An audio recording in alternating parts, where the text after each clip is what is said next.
किसी के द्वारा अपशब्द कहे जाने पर हर व्यक्ति की यही इच्छा होती है कि वो उस अपशब्द या अपमान को दुगना करके उस व्यक्ति को लौटाए। और यही नियम प्रकृति भी अपनाती है।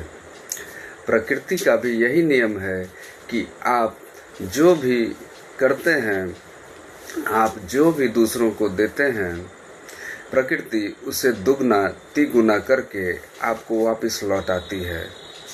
आप किसी को सम्मान देते हैं तो आपको बदले में दुगना तिगुना सम्मान मिलता भी है, और यदि आप किसी को दुख या कष्ट देते हैं तो वही कष्ट कई गुना होकर आपके पास पुनः लौट आता है।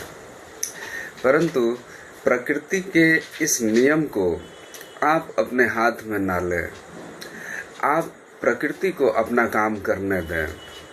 किसी के अपशब्द या अपमान भरे शब्द सुनकर आप तुरंत प्रक्रिया नहीं करें, क्योंकि यदि आपने ऐसा किया तो प्रकृति के नियमों का उल्लंघन होगा और उस व्यक्ति को सार्थक जवाब नहीं मिल पाएगा।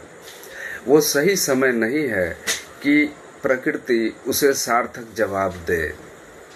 तो प्रकृति को अपना काम करने दें, नियमों का पालन करने दें, और आप थोड़ा संयम बरतें, क्योंकि आप जब प्रतिक्रिया देंगे तो सिर्फ आवाज़ होगी, शोरगुल होगा, लेकिन उस व्यक्ति को उसके किए का दंड या जिस चीज़ का भी वो अधिकारी है वो उसे नहीं मिल पाएगा। उसे सार्थक जवाब समय और उसके कर्म ही देंगे।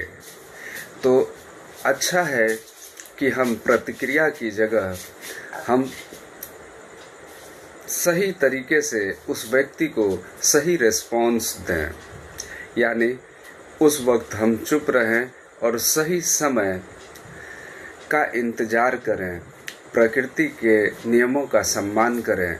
उसका किया गया कर्म समय उसके सामने लाकर खड़ा करेगा, तभी उस व्यक्ति को सही अर्थों में उसके कर्मों का परिणाम और सही जवाब मिल पाएगा। आप बिल्कुल भी परेशान ना हों।